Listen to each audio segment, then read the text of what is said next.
De cette intervention et pourquoi il fait cette proposition maintenant? Non, mais Gérald, oui, ça a été dit. Pourquoi il le fait maintenant? C'est pour effectivement dresser un projet présidentiel, alors même qu'il n'est pas censé être candidat à la présidence de la République, puisqu'il est ministre dans un gouvernement où son propre Premier ministre a dit pas de présidentiable. Donc, mais la réalité, est celle-ci, c'est que c'est effectivement l'esquisse d'un projet présidentiel, en tout cas sur les questions de sécurité dont il a été en responsabilité. Non, le deuxième sujet, c'est qu'en fait, il pose des constats qui sont très justes sur effectivement le manque de sanctions immédiates.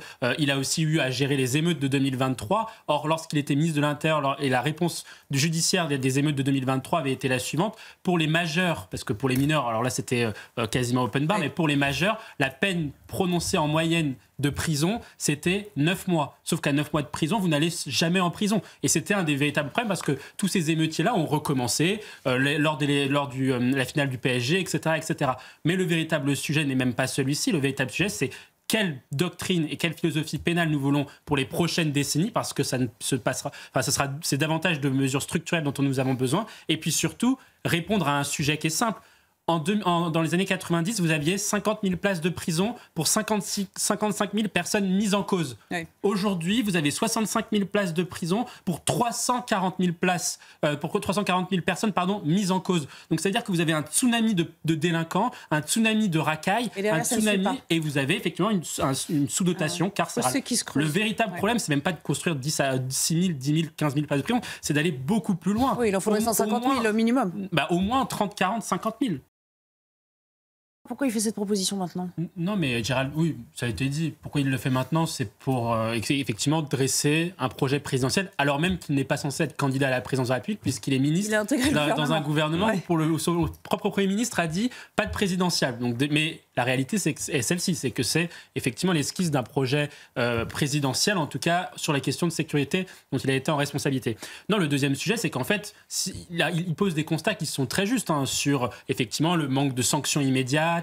Il a aussi eu à gérer les émeutes de 2023. Or, lorsqu'il était ministre de l'Intérieur, et la réponse du judiciaire des émeutes de 2023 avait été la suivante: pour les majeurs, parce que pour les mineurs, alors là c'était quasiment open bar, mais pour les majeurs, la peine prononcée en moyenne de prison, c'était 9 mois. Sauf qu'à 9 mois de prison, vous n'allez jamais en prison. Et c'était un des véritables problèmes parce que tous ces émeutiers-là ont recommencé lors de la finale du PSG, etc., etc. Mais le véritable sujet n'est même pas celui-ci. Le véritable sujet, c'est quelle doctrine et quelle philosophie pénale nous voulons pour les prochaines décennies, parce que ça ne se passera, c'est davantage de mesures structurelles dont nous avons besoin. Et puis surtout, répondre à un sujet qui est simple. Dans les années 90, vous aviez 50 000 places de prison pour 55 000 personnes mises en cause. Oui. Aujourd'hui, vous avez 65 000 places de prison pour 340 000 personnes mises en cause. Donc, c'est-à-dire que vous avez un tsunami de délinquants, un tsunami de racailles, et vous avez effectivement une sous-dotation carcérale. Le véritable problème, c'est même pas de construire 10 000, 10 000, 15 000 places de prison, c'est d'aller beaucoup plus loin. Oui, il en faudrait 150 000 au minimum. Au moins 30, 40, 50 000. Oui, alors je ne suis pas tout à fait d'accord avec tout ce qui a été dit. Je pense, j'ai une autre lecture des choses. On a travaillé dessus, nous, il y a quelques mois, notamment lors de la présidence des LR. En fait, le point déjà de départ, c'est que le RN ne peut pas gagner seul. Voilà. Le RN ne pourra pas gagner seul les élections, ni législatives, ni présidentielles. LR non plus. Voilà. Pour l'instant, en tout cas, nous, dans nos calculs, on n'a pas cela. Ensuite, après, donc, c'est-à-dire que les deux ont besoin l'un de l'autre. Le problème étant, aujourd'hui, que ni LR considère avoir intérêt à avoir fait une alliance avec le Rassemblement national, parce qu'en fait, ce qu'ils gagneraient avec le RN en termes de postes, en termes de place au gouvernement, en fait, ils l'ont déjà avec les centristes. Oui. Et ni le RN... Ça resterait la portion congrue, quoi. Exactement. Oui. Exactement. C'est 25% d'une alliance, que ce soit avec le centre ou avec le Rassemblement national. Et ni le RN, en tout cas ni Marine Le Pen, pour être vraiment précis, ne pense avoir un intérêt à faire ce qu'on appelle l'union des droites ou faire une alliance avec les Républicains. On sent effectivement que, malgré tout, sur les questions de programmatique, le RN se rapproche des thèses économiques de LR et LR se rapproche des thèses sécuritaires et migratoires du RN. Mais l'union des droites ne se fera que si la base le veut. Et aujourd'hui, l'une des problématiques chez LR, c'est en train de changer, c'est que la base des militants sont à 50%, on va dire aujourd'hui, c'est le sondage, entre 50 et 55%, pour l'union des droites. Le sondage de valeurs actuelles. Non, c'est 55%. Dernier sondage pour Marianne, c'est 55%. 30% sont contre une alliance et le reste... Il date de quand ce sondage? Moins d'une semaine. Parce que nous, on a sorti un sondage et le reste étant 82% des militants LR voulaient une alliance. Je parle des électeurs, pas des militants. Les électeurs. Bon, alors en fait... les électeurs, c'est ça les patrons, c'est ça, ce sont les patrons des politiques, ce sont les électeurs. Pas les militants. D'accord, mais... Un sondage sur les militants, par définition, c'est illégal. C'est forcément les sympathisants. Non, mais je parle bien des électeurs, moi. Je ne parle pas des militants. Si je comprends bien, Marine Le Pen, elle mise sur... en refusant cette alliance officielle, elle mise sur une certaine porosité de l'électorat sur les questions sécuritaires. Parce que Marine Le Pen... En espérant que ça va s'accroître, en fait. Oui, mais Marine Le Pen, elle pour le coup, elle suit la logique de la Ve République. Elle considère, et elle a raison de le penser, qu'on devient majoritaire dans le pays parce qu'on fait une offre de valeur qui est la plus majoritaire sur les questions, elle pense, économiques et sécuritaires. Et donc, en fait, que les LR s'arrimeront de fait à économique, elle se trompe alors. Moi, si elle pense qu'en prenant l'abrogation de la réforme des retraites, elle va s'attirer un électorat massif. Non, elle pense qu'elle paiera moins cher les ralliements après les législatives qu'avant. Exactement. Et le problème ce qu'elle dit, c'est qu'aujourd'hui, si vous faites une alliance législative au premier tour LR-RN, c'est que vous avez une partie des électeurs du RN qui viennent notamment de la gauche. En fait, elle dit, Marine Le Pen, j'ai été élue par des personnes qui ont voté socialiste ou communiste toute leur vie et qui ne veulent pas avoir une alliance avec des libéraux conservateurs. Et que ça représente entre 5 et 10 points au sein du Rassemblement national. Juste une petite question subsidiaire. Imaginons que Marine Le Pen, pour des questions d'appel qui ne trouvent pas ses réponses sur l'exécution provisoire, soit hors jeu pour 2027. Est-ce que la donne changerait avec un Jordan Bardella dans la course ?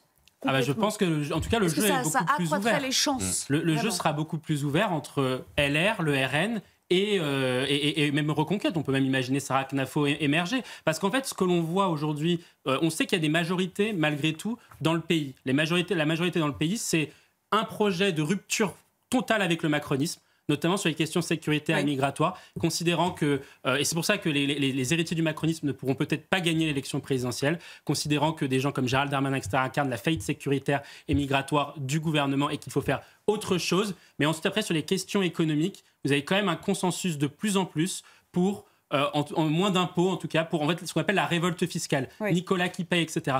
Et le Rassemblement national n'incarne pas encore les deux jambes qui permettent aujourd'hui d'avoir une majorité sur le pays, même si ça change progressivement. Juste pour abonder dans votre sens, il y a quand même un item qui s'est rajouté qui s'appelle l'UDR. Enfin, Éric Ciotti, l'ancien président des Républicains, qui a fondé donc l'Union des droites pour la République. C'est ça, l'Union des droites pour la République. Oui, c'est ça. Ils ont un groupe de 16 députés à l'Assemblée nationale. Ils ont une ligne extrêmement